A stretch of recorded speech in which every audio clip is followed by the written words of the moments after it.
Hello, hello. Welcome to another episode. Today's topic, oh my God. Oh my God. This is such an important topic. Buckle up, prepare to listen to the whole thing. This is the lesson I've been learning again and again, and the universe is just delivering this lesson to me in multiple ways. So I couldn't help but share this with you this week.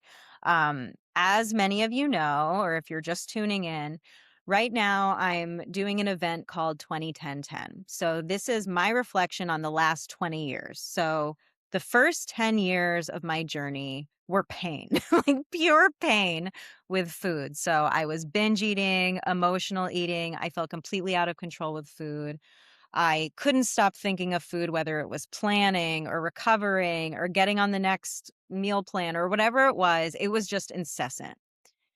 Then the 10 years that followed that were filled with freedom and peace and ease. And I've had, not only did food become a non-issue, but now I have the most healthy relationship with food that I could have even asked for. And it only keeps getting better and better. And one of the things that shifted between those first 10 years and those second 10 years was I had a period of time where I just went through a whole bunch of internal shifts. And a lot of what I'm teaching you over these 20 weeks is these internal shifts because things started changing so much faster. Like things that I had been struggling with for 10 years, I saw more progress in the span of 1 to 2 weeks than I did in that entire 10-year period. And here's the interesting thing, and I promise this is very much connected to this episode. So the catalyst that spurred me for the change was I injured myself. So after those 10 years of food misery, I injured myself, which was a huge deal because at that point, over exercising was my way of damage control because I was eating so much. So, of course, as a result of all this over exercise, all that came to a halt. I injured myself very badly. And then what followed from there was extremely intense chronic pain for years, 10 years. But now I'm going through the exact same internal shifts that I did with food, but now it's being applied to movement. And I got to tell you, over the last 2 to 3 months, I have made more progress with my body than I did in the last 10 years. And it's through these same internal shifts that I've been teaching you each week. So, what I wanted to start off this episode with, actually, now that you have the background story, is something that happened to me literally just 10 days ago. So here's the story. So ever since about 3, 4 months ago, I changed my mentality around how I was approaching movement. Because as I said, over the last 10 years, even though I've invested a lot of time, energy, money into getting rid of my chronic pain, I really wasn't making progress until a few months ago. And I have talked about this in the last few episodes, so I won't go too deep into it. But all you need to know for right now is I've been rebuilding my body. I've been very consistent at it for the last few months. And then recently I found this gym, and this gym specializes in the type of training that I've really dedicated myself to rebuild my body. And not only that, but the gym also has coaches and classes who are true experts in this who I could learn from. So, anyway, I get really excited about this. And I go online and I look up the membership options. And I see that per month, it's exactly 10 times more than my current gym membership that I already have. And my current gym membership I keep because I always use it when I travel. Now, I want to walk you through what my thought process was. And you'll see in a minute how this is going to connect to our topic for today. And by the way, this is very embarrassing to share, but I'm sharing it because this is a pattern that I've had that I know you might have too. So it's worth being embarrassed. Okay. Here was my thought process. Oh, wow, that's 10 times more. Shoot. Well, I already have my gym membership.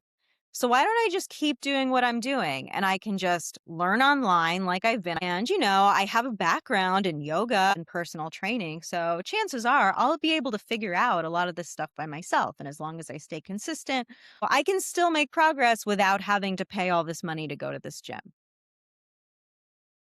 And then I caught myself and I said, Katie, what are you doing? What are you even thinking right now? I have already established this is my top priority in my life right now. This priority of rebuilding my body trumps everything else. Number two, I've been in physical pain for literally 10 years. And number three, I'm nearing 40. This is not the age where the body starts to magically get stronger if you don't do something about it. And number four, I already know just from reflecting over these last 20 years as I've been doing these episodes, how fast 20 years can go by. And guess what? In my next 20 years, I'm going to be 60. And even with all of that considered, here I am telling myself that I'm being quote unquote responsible by trying to find the most economical way to accomplish the same thing. Like, what am I kidding myself? Katie, pay the money. This is exactly what you need and want. This is people who can help you. I know I have blind spots, and I know that when I'm in an environment with people who are better than me, who are already living what I want, this should be a no-brainer. And not only that, but if someone else came to me with this, like one of my clients or my sister or my mom with the same dilemma, should I join the gym and pay more? Or should I figure out and maybe I can do it on my own? Just give yourself the best chances at succeeding if this is truly important to you. And now here's the lesson, because the lesson isn't about money or memberships or gym or no gym. The lesson isn't about that. The lesson is these subtle ways that we deprioritize ourselves, the subtle ways that we undermine our needs or minimize our needs in ways that we would never do for our loved ones. And here's what's sneaky about it, okay? Because I was not just blatantly saying, oh, screw it, it doesn't matter, I'm not going to do anything. That kind of self-sabotage we can all recognize. Oh, I already had a cookie, might as well eat the whole box and start fresh tomorrow. That's obvious. There's also many types of very subtle forms of self-sabotage. And why they're so tricky is because oftentimes they are disguised as we are prioritizing ourselves, or we're just being responsible, or we're just being logical, or we're just being realistic. And I wanted to go deeper today, not just in the various ways that this can show up, but the types of questions or little tests you can give yourself to figure out what's going on. And then you can make that shift in real time. So you don't spend 10 years on a problem like I've done now twice. So this is a lesson that obviously I'm still practicing. But now I've gotten to the point where I can identify these things faster, which helps me change faster. And by the way, spoiler alert, I joined the gym immediately. I've literally been going for the last, week and a half. And I've seen more progress in the last 10 days now than I have in the last few months, where I already saw more progress than I did in the last 10 years. So I'm like a rocket ship right now. And I am so excited. And I can't believe I even considered not doing this.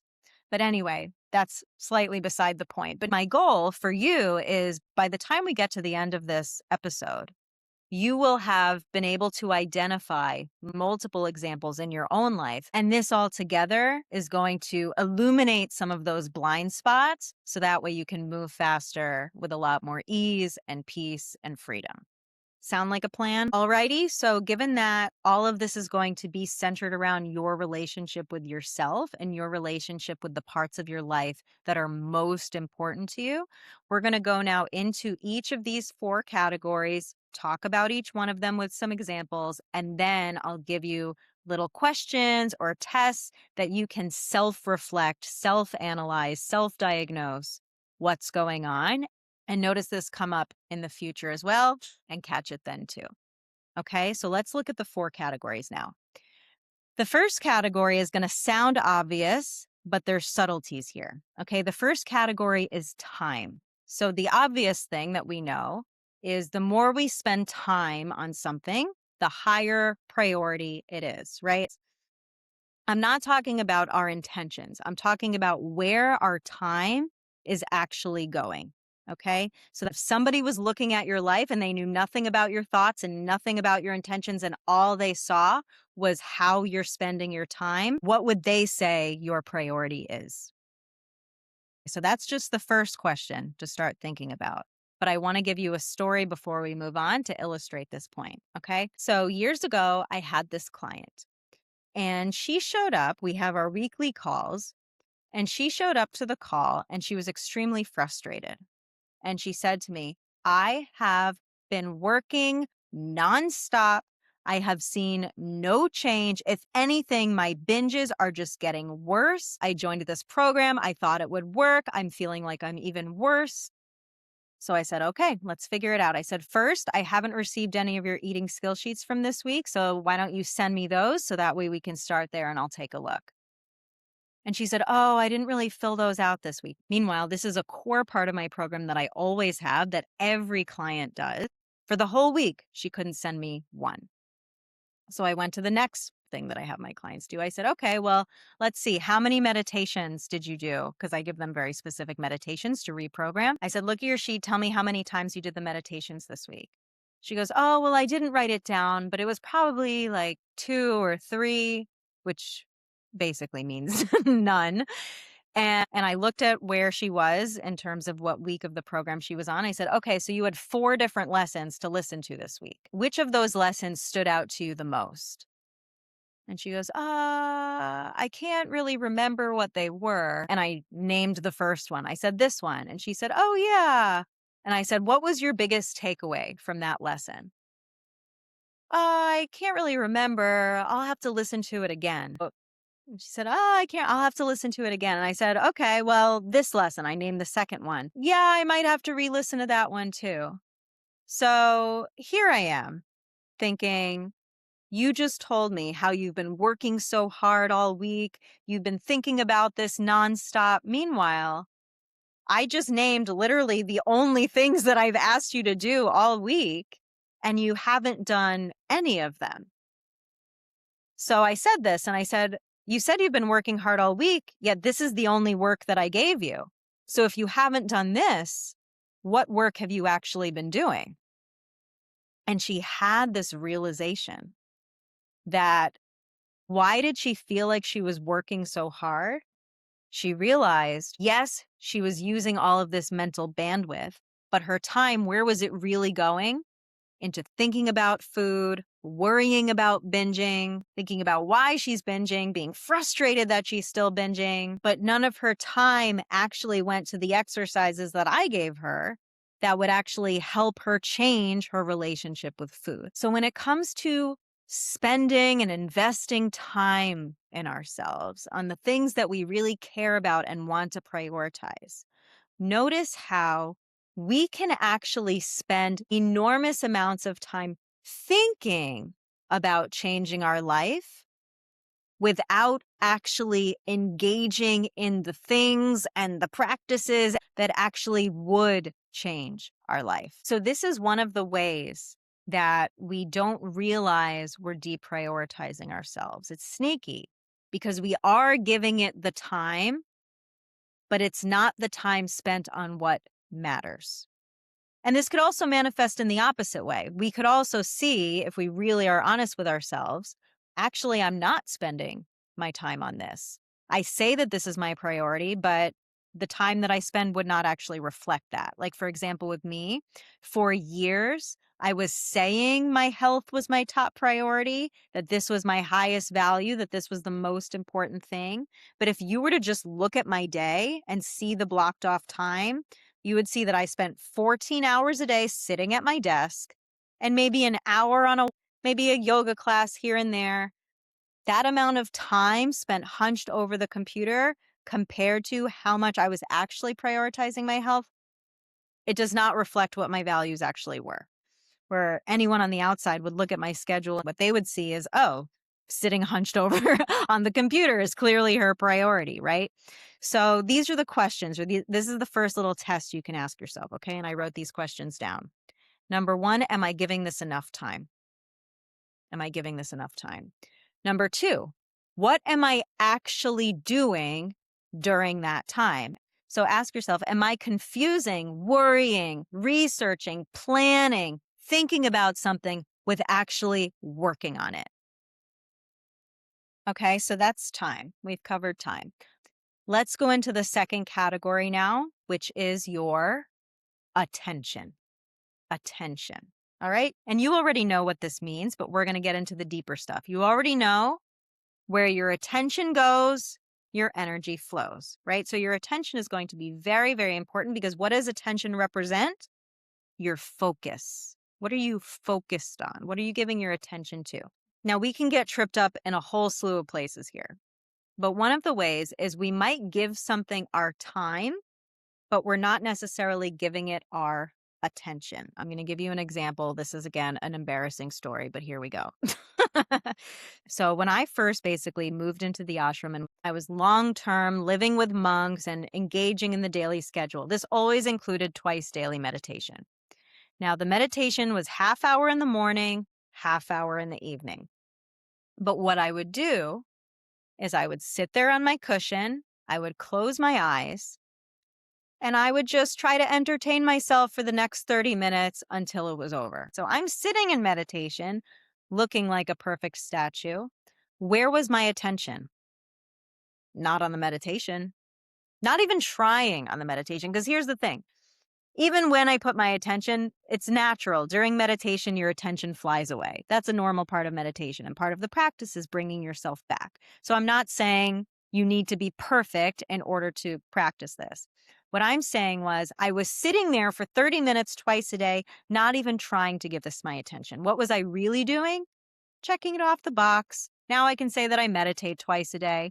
But what was I really doing? I was just sitting there every 5 minutes, opening my eyes, looking at the clock, seeing how much time was left, being, oh, well, what else can I think about to pass the time?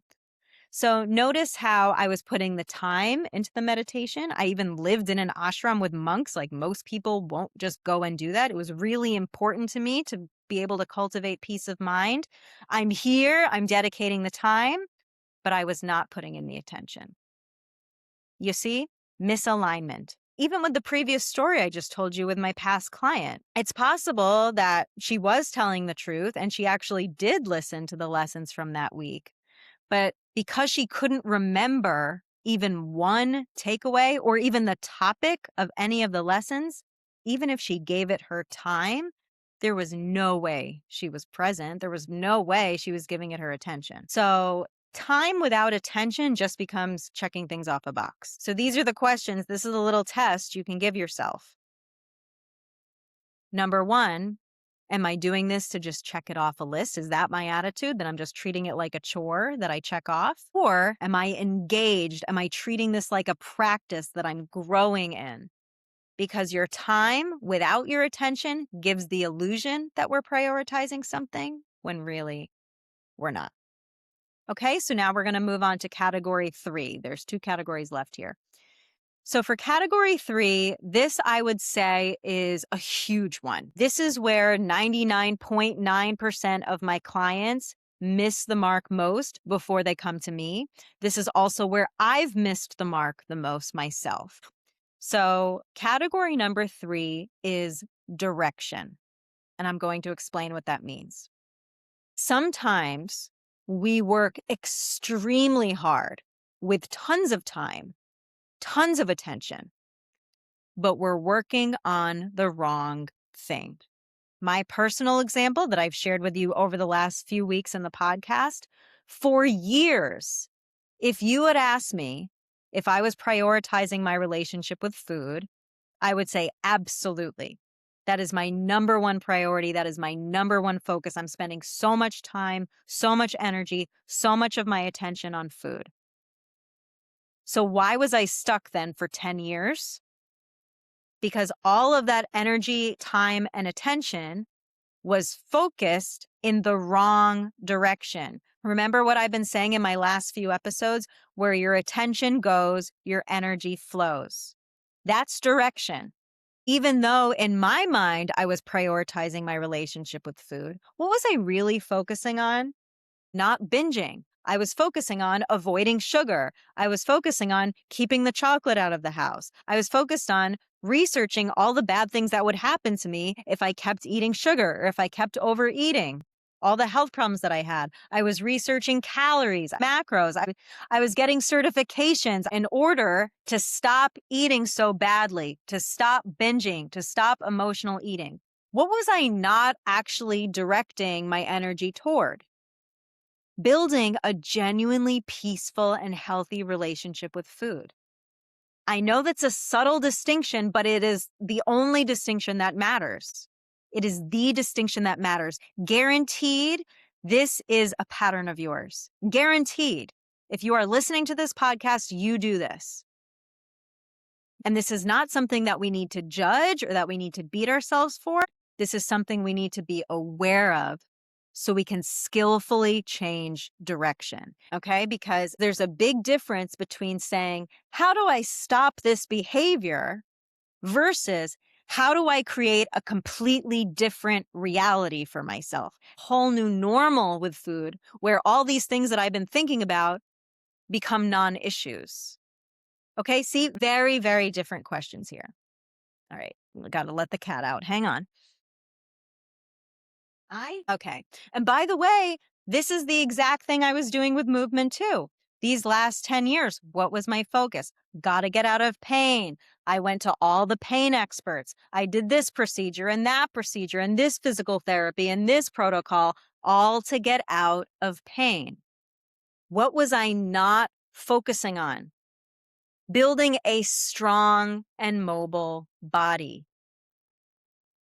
What I'm focusing on now, I'm not even thinking about pain. I'm just focused on rebuilding what it is that I want to create for myself. I want a strong, mobile body until I die. That's what I want. So this is what I'm focused on building. So if you want a healthy and peaceful relationship with food, we cannot anymore be focusing on not binging. That's only drawing more of your attention to binging. That is the opposite of what we want. We need to focus on what we're creating. That's the direction. You know what my mom and my sister always do?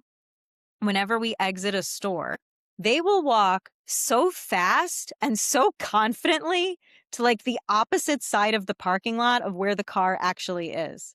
I always think to myself, how are you walking with so much confidence and speed in the completely wrong direction? But just because they're walking with confidence and speed doesn't mean they're ever going to reach the car, which is ultimately the goal, right? That confidence and speed is only going to get them to the car if they're walking in the right direction.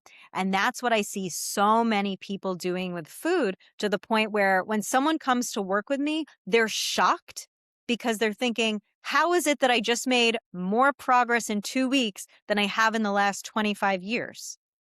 And this is the question I've literally been asking myself with movement. How is it that in the last 2 months, I have made more progress than I have in the last 10 years? It's because now I'm focused in the right direction. I actually have a core strategy, mentors to help me. This is often what we need to bring us back. It's like having a hiking kind of tour guide. If we get off path, someone brings us back. We get off path, someone brings us back. We need to know where we're going. So sometimes it looks like and feels like we're prioritizing what we really want. But really what we're doing is managing the consequences of not having it. Like, I didn't have a strong mobile body, so I'm managing the pain. I didn't have a healthy relationship with food, so I'm managing the binges, and that's where my energy is going. So you see that very subtle but profound difference. This is the make or break for most people. So here are the questions to ask yourself, and then we'll get into the last category. Okay, here are the questions. Number 1, is what I'm doing helping me build what I say I want? Or am I just trying not to binge instead of actually building a healthy relationship with food? Am I just managing the symptom of my unhealthy relationship with food, or am I actually creating a whole new relationship altogether? Another example of this that I've done a million times, by the way, is I will say I'm prioritizing my health by sticking to this plan and following these food rules and doing these things I need to do, to the point where I'm literally neglecting my body. Here I am wanting to have a healthy relationship with my body, to have a healthy relationship with myself. And I'm literally overriding my body signals in the name of health just to stick to this plan. These are the ways we self-sabotage that are so sneaky, because we actually are doing things that feel like we're moving towards our goals, but they don't. It's actually the opposite of what we want. How can I build trust with my body if I'm overriding it just to stick with the stupid diet? It's insane. It's insane, but it feels so rational when we're doing it. It feels responsible even when we're doing it. My mind is always blown by this stuff. Now, here's another question to ask yourself, and listen to this. This is important. If I keep doing exactly what I'm doing, where will this take me? Okay, I'm going to repeat that. If I keep doing exactly what I'm doing, where will this take me? Now, notice where your mind went. If the answer started with the word hopefully, like, well, hopefully I'll be much better with food by then, and hopefully I'll no longer be binging, you've already lost. Because when you have a clear strategy that is completely aligned directionally with where you want to go, like you've got your North Star and you're doing all of the things to take you there is no hopefully. It's just a matter of fact. It's just a matter of time. Like with what I'm doing right now with movement, if you ask me now, if I keep doing exactly what I'm doing, where will this take me? Guaranteed, my body is going to be so strong and so mobile, and that will only increase over time. That's my genuine answer. In the past, when I was going through all those pain protocols, had you asked me the same question and said, well, if you keep doing exactly what you're doing, where will this take you? I would say, well, hopefully within a few months, I'll be able to feel a difference, and hopefully my pain will be less. And they said it should be down by 50%. You feel the difference when you have trust and faith that your strategy is sound and you are moving in the right direction. There is no hopefully. It's just a matter of time. This is where, if you don't actually know what you need to do in order to get the results you want, this is where mentors come in, and you need to immerse yourself in whatever it is you need to do with the proper support in order to do it. Whew. Okay, so now we're going to finally move on to the last category, and then I have a couple closing exercises for you. So the last category is money. Now, money is a category where I feel like I've evolved a lot in my thought process around this. However, as we saw with the gym story that I told you, there's still residue that came up that said, oh, well, how can I just do this in a cheaper way? Now, the sneaky thing about that is that doesn't look like self-sabotage, right? It's not that I was saying, I refuse to invest in myself. Like, I don't see the value in investing in myself. Like, very few people actually will say that. But one of the ways that this pattern of deprioritizing ourselves shows up is the internal dialogue that can seem very rational, even in a way. So I want to give you an example of this. So I had a client who joined my program last year. And on one of our calls together, I didn't know this, by the way, when she joined, but on one of the calls, she said to me that the way that she justified the financial investment of it to herself was she calculated, I'm turning 50 this year. So let's assume I live until 70 or 80. That's 20 to 30 years. So by doing this program and doing this work, I'm going to have the tools that are going to give me a healthy relationship with food for the next 20 or 30 years. So if I think about the financial investment spread over those 20 to 30 years, it's actually very affordable. And that's what gave her the logical permission to pull the trigger and join. Now, I don't want you to think I'm judging this. I don't think that this is bad or wrong. And oftentimes we do need to walk ourselves through a process when we're making more significant financial decisions to make sure that it's worth it to us, right? But what was fascinating to me is that she needed to make it cheap enough in her own mind for her to be able to say yes. She had already been struggling with food for multiple decades. Her mom was still struggling with food, so you can only imagine how far back that goes. And by the way, I have done this exact same thing where I have a genuine need. Like, I would argue that ending a life-threatening overeating habit is extremely important. So why is it that in my own mind, I have to do all these loop-de-loops, that the problem is urgent enough to invest in myself, that it's affordable enough, that it's justified enough, that it's rational enough? I remember when I decided I needed to stop smoking. I mean, I had tried many times to stop smoking, but I got to a point where it really felt different. But I knew that in order for me to have the best chance of success, I needed to put myself in an environment where I would have zero access to it. So that way I can at least get a good month or so under my belt before even being triggered with temptation. So I ended up doing a training that was a month long, and I did it in the middle of nowhere in Mexico where I had no vehicle, no way of buying anything. And the whole thing, I think, cost a few $1,000s. I don't remember exactly. But I remember at the time, what I did was I calculated how much money I had spent on cigarettes and cigars up until that point, and was it more or less than what I was about to spend on this month away to give myself a real chance at quitting. So even though chronic smoking, just like chronic overeating, is a deadly habit, I still had to justify, well, over the next 3 years, I would save this much money by not smoking this many cigarettes. And I had to do a loop-de-loop to justify it to myself, as if my lungs aren't just worth it, as if my life force and my energy and my health aren't just worth it. It's priceless. This is the only body I get. I don't get another one. So, and oh my gosh, that actually just reminded me of another story. So this was years ago. This was when I first started coaching in this realm. And back then I was doing all my consultations on the phone. So if somebody was thinking about joining, they'd book a call with me. We would talk about what they were going through. I would describe the program. And then if they wanted to join, I would just enroll them over the phone. So this clinical psychologist signed up for a consultation with me. She was struggling, obviously, with binge eating.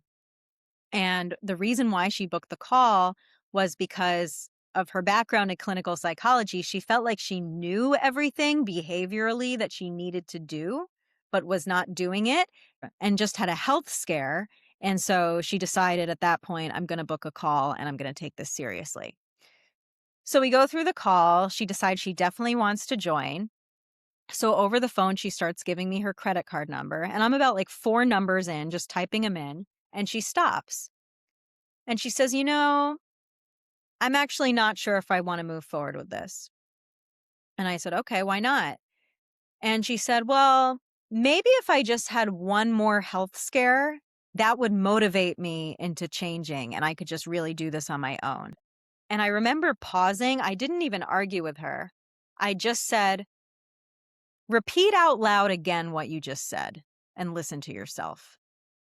And so she repeated out loud again, oh, well, if I just had another health scare, maybe I would motivate myself. And then she was like, what am I doing? She's like, no, I don't need, I already had one health scare. Like, what am I doing? She goes, I just got nervous. Let's go. And in hindsight, she was like, how could I have not made this decision? Not just for my health, but also look at all the other ways that it's affecting my life. So let's circle back to these questions, to these little tests we can ask ourselves. So number one, if this genuinely matters to me, am I willing to invest appropriately? Now, I'm not just saying go out and spend money willy-nilly on the next thing you see. Discernment is important. Just spending money is not enough. Again, we need the time, we need the attention, and we need the direction, not just money. And I say this because there have been a number of times where I've bought something and I don't know what I was thinking, but I would just buy it and for some reason expect that because I invested money in it that I would get the result. without doing the work. And I'm a smart person, but this still happens. And in hindsight, if I look back, maybe I invested in this thing, but it wasn't directionally aligned, right? Maybe that's why I wasn't putting in the time or the attention because it wasn't truly aligned with me. So there's lots of nuances to this, but the idea is when you find the right thing to really help you, are you willing to say yes? Because the real question underneath that is, are you willing to say yes to yourself? Are you willing to prioritize yourself truly? So that's question number one. Now, the next three questions are really, really powerful. So, question number two, am I endlessly trying to justify why I'm allowed to spend money on myself? Is it way easier for me to spend money on other people than it is on myself? That is a clue that you need to practice saying yes to yourself, that you don't truly prioritize yourself yet to the degree that you need to get what you want. Now, number three, and this is something where I feel like I've made so much headway in, and this has really changed my way of thinking. Number three, am I calculating whether something is worth it while ignoring what it would cost me to not do it? As you guys know, I used to struggle with money a lot before I even started with this work. Money was a very difficult area for me. So I was very hyper aware of what I was spending on binges. I knew that these $7 on this or these $5 on this, I didn't really need to be spending, but it all was adding up over time. And for a while, I was in denial about it. I would just say, like, oh, well, that counts as grocery cost, which is okay. But in my mind, deep down, I knew that I could be saving thousands and thousands of dollars a year if it wasn't going toward the binges and the quick fixes and the supplements and all the stuff that I was doing. But then later that evolved even further. And I started looking at opportunity cost. And I would ask myself, especially as I was trying to motivate myself to get healthier back then, is I would say, without this problem, without binges, I would be able to show up with so much more energy to work. I would be able to put myself out there so much more because I'd feel so much better about myself. And I started realizing the opportunity cost. Like, this was the thought process I had 10 days ago, where I thought, I'm almost 40. The last 20 years went by like that. I can't afford anymore to just take my time with this and figure it out and trial and error on my own. My progress will increase exponentially if I have experts who can help me with this, who are actually looking at my body and can give me the feedback in real time. Another question that I asked myself in order to make that decision, I said, what would I tell my sister to do? Like, if Jenny came up to me and she was in the exact same position that I'm in, I would be like, Jenny, get the gym membership. Why are we even having this conversation? Like, it would be so obvious. So these are the questions to start asking yourself to see where you're not fully allowing yourself to say yes, where you're not fully prioritizing yourself. And for all of these categories, by the way, whether it's time, energy, money, the question I also want to pose is, why does something have to be a crisis before we legitimately say yes to ourselves? And same thing with the one who is worried about the health scare. Why does it take this much? Why does it have to get that bad before we prioritize ourselves? Again, I'm asking myself this question because I have been dealing with this pattern. And this is something that I have been actively breaking and creating new patterns where I let myself say yes. I'm not saying yes to just any willy-nilly desire that comes and I say, oh, this is my need and I need to give myself everything that I want. That's not what I'm talking about. But genuinely, something doesn't have to be on fire for us to give it our attention, but often it is. And you know what I found is if we do wait that long, it costs more. Like for me, I was ignoring my body pain for a very long time. Why? Because I was prioritizing work more. I was in these like business mentorship programs and they were promoting hustle, hustle, grind, grind, grind. And I was literally doing that. But what was the outcome of that? I hurt myself so badly, I couldn't even work for 6 months. So I lost 6 months of being able to help people. I lost 6 months of income. I lost 6 months of doing anything fun because I was bedridden, because I literally, my neck got so bad that I could not even hold my own head up. I couldn't even sit up straight. That's how bad it got. So in a way, I'm actually very grateful that I've had such extreme experiences so young, because I've seen now firsthand the cost of neglecting myself, the cost of not prioritizing myself truly. And I've also learned, and this has been a reframe of mine, because I used to think, oh, it's selfish to take care of myself first. No, no, no. Me taking care of myself means that I can take care of other people. And I see it. I am so much better for my clients when I prioritize my own mental and physical well-being, which sounds so obvious, but we don't do it, right? I see mothers who are way better parents because they prioritize themselves rather than let themselves get drained and drained and drained and then are lashing out at their kids. So when we prioritize ourselves, we actually get more and more of the thing that we're looking for. When we deprioritize ourselves, it actually costs us more of everything that we're trying to save, right? We're trying to save time. It ends up costing us more time. We try to save money. It ends up costing us more money. This is the universal lesson that has been raining down on me for 20 years. And I have to say it in as many ways as I possibly can. Number one, because I need to learn this again and again. Number two, I know that you need to hear this too. Because here's the truth. Here's the truth. We do not have unlimited time to be delaying the things that matter most. I've been reflecting on the last 20 years. Those 20 years went by so fast. And as we get older, time passes even faster. So before I know it, 20 years from now, I'm going to be 60. So do I really want to spend my next 20 years still negotiating with myself on how much I actually allow myself to prioritize my body, the one body that I have? And this is what I need to keep bringing myself back to, because the fact of the matter is, if we've been thinking in one way for a long time, where we've been deprioritizing ourselves again and again, putting everyone else before us, minimizing our own needs, that pattern doesn't just disappear overnight. It doesn't. But the beauty of change is when that old residue, those old thoughts start to come up, we can notice them, but then those thoughts are not our decision makers anymore. We make new decisions where we actually are prioritizing ourselves fully. So don't worry if you still have those old thoughts. I do too. They come up. As you saw, I dealt with it 10 days ago. The goal is to catch it before it ruins your life. So now let's bring this all together full circle. So what does it actually mean to prioritize ourselves? It does not mean that we just have no discrimination and every desire we have, we call it a need and then we give ourselves that. We spend money on whatever we want. We throw away all of our responsibilities. That's not what I'm saying. It means being honest with yourself about what you genuinely need and then giving yourself your own blessing to pursue that. And this can come in the form of time, that you need to spend more time on something.